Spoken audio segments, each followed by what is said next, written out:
with all of this information together, we should be able to build up a pretty comprehensive swine movement network. And with that network, it's going to be a pretty powerful tool for us because now we can kind of like simulate how disease will spread within the network.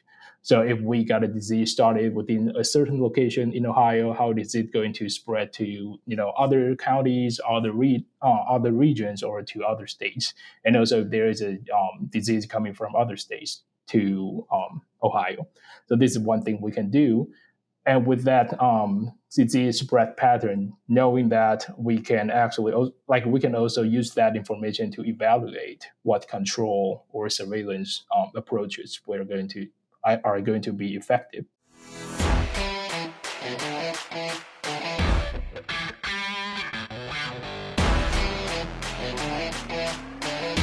Welcome to the Swine Health Blackbelt Podcast, the latest swine health research digested for you. My name is Dr. Clayton Johnson. I'm the host of the podcast. And joining me on this week's episode is Dr. Ting-Yu Cheng. Dr. Cheng is a postdoc research fellow at Ohio State University, working with Dr. Andrea Arruda. Dr. Cheng, welcome to the podcast. Thank you so much for joining us. Why don't you start by giving the audience a little bit of an introduction and background on yourself? Hello, Dr. Clayton Johnson, and hello to the audience of the podcast. Ting-Yu Cheng right here from the Ohio State University. And I'm currently working as a postdoc right here. I'm originally from Taiwan, and also that's where I got my DVM, my master, and also that's where I was trained to be a swine specialized veterinarian. And after that, I decided to pursue an academic career. So that's where I came to the U.S. and joined Iowa State University. I pursued a PhD with Dr. Jeff Zimmerman. I believe a lot of you have heard about him. And I got my PhD in 2016 in veterinary microbiology and preventive medicine, and also a minor in statistics. And after that, I got my current job as a postdoc and moved to Ohio. Has been living my dream ever since. Very good. Well, Ting-Yu, thank you so much for being a part of the program. I know that you're working on a project where you're evaluating the data of pig movements coming in, out, and even pig movements within a pig-producing region there in Ohio. You want to talk to us a little bit about the project in general? What are you trying to understand, and what sorts of information are out there to evaluate pig movements? Yeah, of course. I'd love to. So this project is actually to help us to better understand how pigs are being moved within the region. It doesn't have to be Ohio. It can be any kind of states. But right now for the project, we're focusing on Ohio and the neighboring states. So if you already know that, previous studies and most of the work to understand swine movement relies on the CVI, which stands for Certificate of Veterinary Inspection. So these kind of records need to be submitted by the vets before animal movement between the states. But then we realized there are actually a lot of gaps using those data. So first is that we have commercial herd agreement, which is agreement initiated by large pig producers to allow their production flow, like moving animal within the system, even though two sites are in different states without being interrupted by such documentation process. So this kind of records has been missing in previous studies, and also we are looking at there are also some kind of movement data has been missing in the previous studies as well, and we're during this project we're trying to understand if there is a way we can pull this kind of data into our study. And also what I just covered are about the interstate movement. Right? The pigs are being moved between the states, but how about the pigs are being moved within the state? Right now, we don't really have a system to capture that kind of a movement. But we already know that, pig movement can be one of the major way to spread a disease, right? Especially when we're talking about African swine fever or any kind of disease coming from outside of the country or what we already have within the country. So in this project, I wouldn't say it's a perfect approach, but what we are trying to do is we are trying to capture that kind of information from different sectors of the industry. So we are doing a questionnaire, like a survey to independent small producers or like show producers. So we're sending the questionnaire to them and ask them to fill out some information about, so for a show producer, like how many shows you attended in 2023, how many pigs you brought up to each of the show, or how many pigs you bought in each of the show. And also for small independent producers, like, what's the location of the breeding farms or like the nursery farm within the state you have been working with in 2023. And for a large commercial producer, we have some private network, like, pretty good relationship with them already. So we basically just send an email to them and we, ask if they would like to share such information with them. So with all of this information together, we should be able to build up a pretty comprehensive swine movement network. And with that network, it's going to be a pretty powerful tool for us because now we can kind of like simulate how disease will spread within the network. So if we got a disease started within a certain location in Ohio, how is it going to spread to other counties, other regions, or to other states? And also, if there is a disease coming from other states to Ohio, so this is one thing we can do. And with that disease spread pattern, knowing that we can actually, we can also use that information to evaluate what control or surveillance approaches are going to be effective, right? So it's like, would the depop, repop necessary to stop the outbreak, or we can just get this done with vaccination if the vaccine is available. So yeah, this is what I would picture how this project is going to bring us this kind of information and this kind of powerful tool to the industry. Yeah. Well, we have to gather information from multiple sources, to your point, right? The certificate of veterinary inspection is one source, but then we have the interstate movement agreements, and we've certainly got all the movements within the state that don't really fall under those regulations.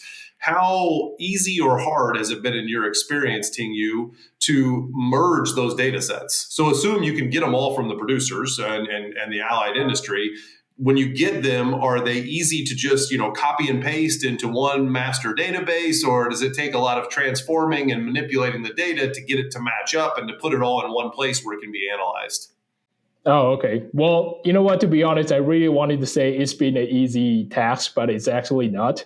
Yeah. So, for example, like for CBI records, when we reach out to Ohio Department of Agriculture, like to their personnel right there who's in charge with this kind of records, and she told me that sometimes they were submitted within an attachment in an email, sometimes they were submitted just by a paper, like a piece of paper. So her job, what takes up most of her time is actually to enter those kind of data into their database. Okay. So we actually took advantage of that because she already entered all of the data into the database. So we kind of exported all of the data from that database for this project. But imagine if we are going to do that from the very beginning, it's going to be a little bit time consuming, and we'll just need some individual to do that for sure. And also this happens to the commercial herd agreement as well. For commercial herd agreement, it's because there's a little bit less requirement for that compared to CBIs. So there's a lot of a lot of different formats of those records as well. So we need to accommodate for that. And for, again, for interstate movements, like I just covered, we got data maybe a Excel spreadsheet from commercial farms, but also we are getting survey response from show producers, small producers. So these are all we are going to go through some kind of data processing and cleaning steps before we can actually pull all of the data together within a huge Excel spreadsheet. So there's going to be some work to do. And I would say sometimes it's going to be challenging, but I believe if we can have this kind of processing flows established, then I would say it's going to be a lot easier to be adapted to other states or to other, for other state animal health officials. Yeah. It sounds like there's work to do to get the data organized, even if you have good compliance. But compliance is still a question, right? So, Ting-Yu, could you talk about, in your experience, do you need to incentivize compliance? compliance? Or have you found that the producers you've worked with, when you've asked for the data, whether it's from show pig people or the biggest producers in Ohio, have you found good compliance with receiving their information, or has there been a way you have incentivized that you found successful to get that data? Yeah, of course. Like, when we're talking about the CVIs, well, what the incentives like the producer are receiving from the CVI? Well, they're doing that because they have to do, right? It's part of the regulations, it's part of the law. And for the commercial herd agreement, they're doing that because it's saving them a lot of time and effort from doing the CVIs. And so for the interstate part, like for the survey, we're providing some kind of incentives. We're telling them, well, the first 100 responders are going to be able to enroll into a poll for $100 Amazon gift card or something like that. But if it can be taken over by, I would say, by the federal government or the state government, there's gonna be, for example, like the CVI, you can actually also always put a regulation on that if this is a requirement. But also you can also apply some incentives on that to encourage them to share those information with us, of course. Yeah, sounds like we need an incentive potentially, as well as probably regulations if we really want full compliance, right? Because some people need the penalty to really push us to get our information in, for better or worse. Yeah, and I totally understand, like, the incentives, is necessary. And the reason is that I understand the producers are really busy. They already got so much on their plates. And so to ask them for their time to either do the survey or to share the data or do whatever for us is already like asking a lot. So I totally understand incentive is like, it's a really important part. Salmonella presents significant challenges to pig health and performance and poses food safety risks to humans. As the first and only vaccine offering live attenuated strains of both Salmonella cholerae and Typhimurium, Enterosol Salmonella TC from Boehringer Ingelheim protects pigs against both serotypes with a single oral dose. Talk to your Boehringer Ingelheim representative to learn more. Well, I think all producers know that the data is valuable, right, for managing diseases we have today, as well as the potential to manage diseases we may have to deal with in the future. So I think producers see the value, and I hope producers listening to this, Ting-Yu, I hope they see that there are people like yourself who are actively working with that data, actually actively trying to say, yeah, that's not just going to get shoved in a closet somewhere. We will use that information. We will help to make disease better with that information. And for those efforts, Ting-Yu, I can't thank you and Dr. Aruda enough for everything you're doing to contribute to the industry. Yeah, of course. Appreciate for saying that. And there's one thing I would like to shout out to all of the producers is that it doesn't matter how many animals you have on your farm or how many animals you're moving. Like, we're not just focusing on large producer. We're also focusing, like, if you're a hobby farm, you just have 2 or 3 animals. It's also really critical for us to understand how the disease will spread. And it's also critical for us for the government and for all of us to understand, like, this how disease spread and how we can control it. So you play into a pretty huge role in this. Excellent summary. Thank you so much, Ting-Yu, for what you're doing. And thanks for coming on the podcast and sharing that information with our listeners. I appreciate that. Thank you for having me. Yep. To our audience, thank you very much for joining us and being a part of this. If you haven't subscribed to the podcast, please take a moment to do so and go check out our website at swinehealthblackbelt.com. For Ting-Yu Cheng, I'm Clayton Johnson. Thank you so much for being with us, and please have a great rest of your day. Hey, everybody.